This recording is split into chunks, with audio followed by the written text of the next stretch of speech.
लेकिन ये जो नॉक G1 है, ये तो कुछ समझ नहीं आ रही कि अल्लाह ने कितना रिस्क खोला है इसमें ना, यकीन माने। अच्छा जी। एकड़ की जब कमाई में जब बात करते हैं तो वो डिपेंड करता है कि आपकी यील्ड कितनी हुई है। अच्छा, वो डायरेक्टली प्रोपोर्शनल है आपकी कमाई के साथ। ठीक है। आपकी पैदावार ज़्यादा होगी तो आपकी उसमें आपकी रिटर्न भी बहुत ज़्यादा होगा। लेकिन बात हम करोड़ों में कर रहे हैं, लाखों रियलिटी है।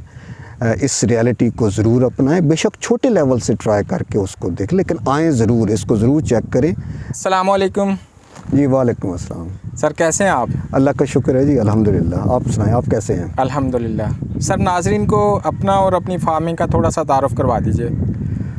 शाहिद साहब, मेरा नाम नसीम हसन आवान है। जैसे मैंने लास्ट ईयर भी आपको बताया, मैं एक एक्स आर्मी ऑफिसर हूँ और ये मेरा एक पैशन है, मेरा शौक़ है ज़मींदारी, और मैं अपना इसमें अपना पैशन और अपना शौक़ पूरा कर रहा हूँ जी। माशाल्लाह। सर, ये बात तो बड़ी पसंद आई है कि पैशन और शौक़, जो काम पैशन और शौक़ से होते हैं, मेरा ख्याल है कि उसका कोई सानी नहीं है। तो जानना चाहेंगे कि इस शौक़ ने आपको कुछ दिया या सिर्फ़ आपसे लिया ही लिया?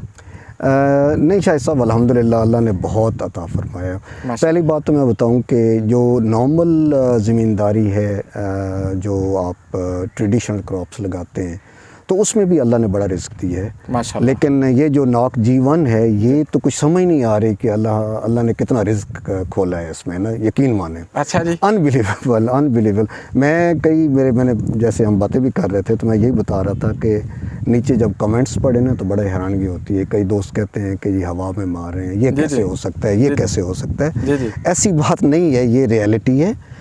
इस रियलिटी को ज़रूर अपनाएं, बेशक छोटे लेवल से ट्राई करके उसको देख, लेकिन आएँ ज़रूर, इसको ज़रूर चेक करें। अल्लाह ने बड़ा रिस्क दिया है मुझे इसमें जी। सर, ऐसा क्या है इसमें जो नाकाबिले यकीन है? क्या इसमें आपने क्या हासिल कर लिया जो कि माना ही नहीं जा रहा? कितना का आप इसमें एकड़ से कमा लेते हैं? देखिए, इसमें जो यील्ड होती है ना, वो डिपेंड करती है आपके कि आपने कैसा रखा है। मैं एक छोटी सी एग्जांपल दे दूँ। एक आम ज़मींदार में गंदम अभी लगी हुई है, ठीक है, तो वो सारे ही लगाते हैं गंदम। किसी की 35 मन आती है, किसी की 32 मन है, और कोई जो है ना 60 मन तक पहुँच जाता है। ऐसे ही है। तो डिपेंड करता है कि आप उसकी लुक आफ्टर कितनी करते हैं। आप जो मॉडर्न अभी है तरीक़ाकार, उसको अपनाते हैं या वही ट्रेडिशनल करते रहते हैं। सही। और कई हमारे ऐसे हैं, मैंने अपने गांव में जब ये शुरू किया था तो मेरे कई लोग कहते थे कि जी अभी देखें जी मेरे साहब ने क्या करना है, अभी इन्होंने आके ज़िम्मेदारी हमें सिखानी है, लेसन का काम शुरू कर, वही ना। और ये तो अभी जब यील्ड देखते हैं तो खुद ब खुद ही सारे ही उस तरफ जो है ना अभी जाना शुरू हो गए हैं अल्हम्दुलिल्लाह। तो उस लिहाज से जी मैंने लास्ट ईयर जो मेरा 300 मन प्लस था जी, सारे एकड़ जी, एक एकड़ की मैं बात कर रहा हूँ। हालांकि लास्ट ईयर अनफॉर्चुनेटली, खैर अल्लाह को जो मंजूर होता है, क्योंकि हीट वेव जल्दी आ गई थी जिसकी वजह से जिसका बल्ब जो है वो सही वेट नहीं ले सका। अदरवाइज़ आप 400 प्लस भी कर सकते हैं। लेकिन आप जब कैलकुलेशन आप करते हैं तो आप 300 पे भी रखें तो इसमें भी बहुत बड़ा रिस्क है, बहुत इसके अंदर जूस है। तो क्या हम कह सकते हैं कि क्या आपने एक एकड़ से 2 करोड़ रुपए कमा लिए? जी, अभी आप देखें ना कि रेट्स के हिसाब से आप देखें, पिछली दफ़ा जो रेट्स थे, हालांकि मैंने किसी सबको कहा था कि जी 500 से स्टार्ट हुए तो 2000 तक, लेकिन आपको पता है कि पिछली दफ़ा जो वेट था वो भी 3-3 हज़ार तक चला गया था, और जो ड्राई है वो तो 16,000 पर केजी जाके बिक गया। तो now you can well imagine कि अगर 300 मन अगर एक एकड़ से अगर आ जाती है तो उसको आप मल्टीप्लाई कर लें पर केजी के हिसाब से, तो कहाँ पे चली जाती है। इट इज़, मैंने कहा है ना कि मैं अच्छा नहीं लगता कि बंदा वो, लेकिन असल में मेरे साहब डर रहे हैं कि लोगों को यकीन नहीं आना, तो इसलिए बेहतर है कि मैं बताता ही नहीं हूँ। नहीं, ठीक है। देखिए, मेरी बात ये है कि मेरे सारे भाई बहुत समझदार, मैंने देखा है कि हमारे बड़े इंटेलिजेंट लोग हैं और वो पता है उनको कि एक मन के अंदर 40 केजी होते हैं, और अगर आप 2000 रुपये पर केजी एक बेच रहे हैं जी, और आपका 300 मन जो है वो पर एकड़ अगर आप मिनिमम यील्ड ले लेते हैं, तो उसको छोड़े जी 250 भी ले लें तो फिर भी करोड़ों में जी जाता है। करोड़ों में जाती है। बताता हूँ ना, बॉटम लाइन भी ले लेना तो फिर भी करोड़ों में जाता है। सर, इस बार कितनी की काश्त है आपकी? सर, मेरी जो यहाँ पे अभी आप देख रहे हैं 5 एकड़ मैंने यहाँ पे लगाए हैं, उसके बाद रेनाला खुर्द में मेरे 16 एकड़ हैं, वो मेरे पार्टनरशिप पे, ठीक है, और यहाँ पे जो है ये मेरे अपने सारे प्योर मेरा, यूँ कह लें कि 21 एकड़ है जी। कि अब इसको फॉर्चुनेट कहें या अनफॉर्चुनेट कहें, मुझे नहीं, इस चीज़ का मैं उसमें नहीं जाऊंगा, लेकिन इसके अंदर इन्वेस्टर्स बहुत आ गए हैं। तो इन्वेस्टर्स ने आके पैसा फेंका है और उन्होंने काफ़ी बड़े स्केल पे ये लगा रहे हैं और वो मनी से मनी बना रहे हैं जी। Very good. प्रॉपर्टी वाले लोग इसके अंदर आ गए हैं, अभी उस सर, तरफ कम तवज्जो है, इधर आके ज़्यादा आपने लोग आ बात किया इन्वेस्टर्स आ गए हैं, रहे हैं। जी वो तो पैसे की हेल्प ले रहे हैं, छोटा किसान क्या इधर कैसे आए, वो क्या करे? नहीं जी, उसका मैंने यही अर्ज़ कर रहा हूँ कि वो पहली बात तो यह कि डरे नहीं, ठीक है। दूसरी बात यह है कि ये जो राइट लेफ्ट पे नेगेटिव भी इसमें बहुत ज़्यादा प्रोपोगंडा हो रहा है, नेगेटिव प्रोपोगंडा में न जाएं, हमेशा पॉजिटिव रहें।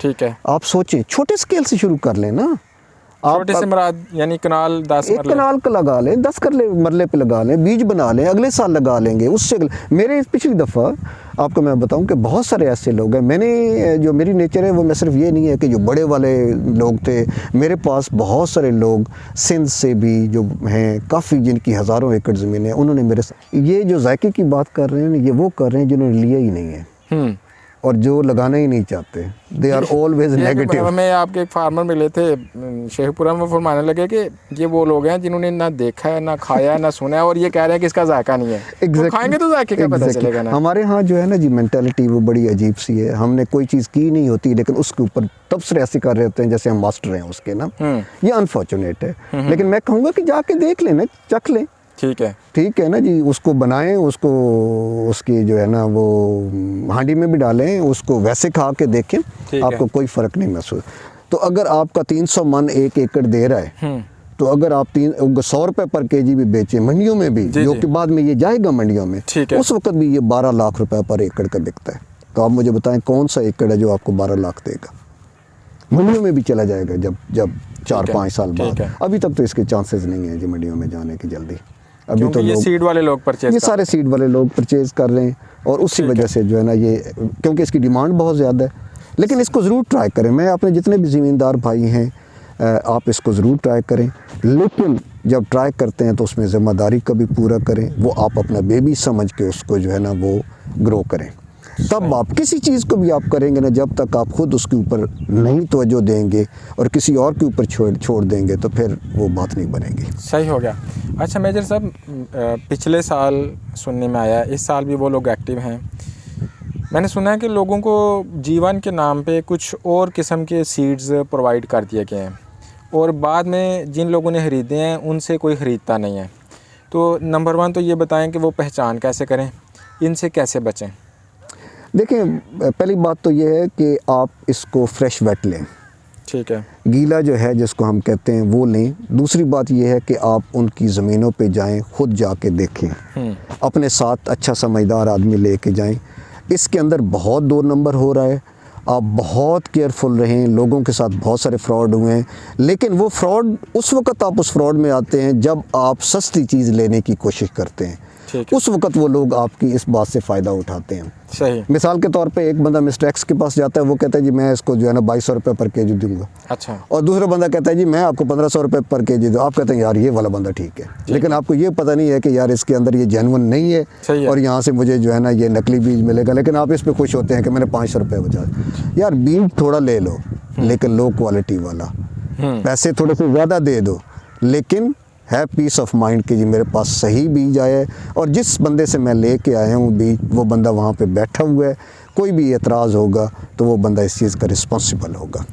बल्कि मैं तो ये कहूँगा कि जिससे भी आप लें, कम से कम ये वेरिफिकेशन कर लें कि वो ज़मीनों का खुद मालिक है या नहीं है। इवन जो ठेके पे हैं या जिन्होंने किसी से लेके और आगे वो सेल कर रहे हैं, रीसेल कर रहे हैं, उनसे भी ना लें। मार्केट में उतने ईमानदार लोग नहीं हैं जितने कई गुना उससे 2 नंबर लोग हैं। तो यही लोग जो हैं वो हमारी किसी भी अच्छी चीज़ को आगे नहीं आने देना चाहते। तो बराए मेहरबानी खुदारा, अगर आप वाकई ही इंटरेस्टेड हैं फार्मिंग से कुछ हासिल करने में, तो जिद्दत की तरफ आएँ। जैसे लहसुन की बात कर लेते हैं, आप जीवन गार्लिक की तरफ आ जाएँ, चारों या दीगर जो भी चीज़ है उसमें जिद्दत अपनाएं, लेकिन खुद से मेहनत करें, वहाँ पे जाएं, देखें, वेरिफिकेशन करें और उसके बाद परचेजिंग करें। फ़ोन पे सिर्फ चीज़ें ना मंगवाएं। 2 नंबरी बहुत सारी आम है, जो भी ख़रीदें उसके लिए एफ़र्ट करें। अल्लाह ताला इंशाल्लाह आपका हामी नासर होगा। मेजर साहब, वन लास्ट थिंग, कोई आखिरी बात जो आप नाजरीन के साथ जीवन गार्लिक फार्मिंग के हवाले से शेयर करना चाहें, जो मुझे पूछनी चाहिए थी लेकिन मैंने नहीं पूछी, अपनी तरफ से शेयर कर दीजिए। जी नहीं, मैं इसमें अपने सारे जितने भी मेरे ज़मींदार भाई हैं उनको मैं इनकरेज करूँगा। मैंने आपको बताया कि मुझे लास्ट ईयर भी, उससे लास्ट ईयर भी मैंने इनकरेज किया बहुत सारे लोगों को कि आप छोटे लेवल पे भी लगाएं, ज़रूर इसको करें, क्योंकि हमारे कंट्री को इस वक्त इन चीज़ों की बहुत ज़रूरत है।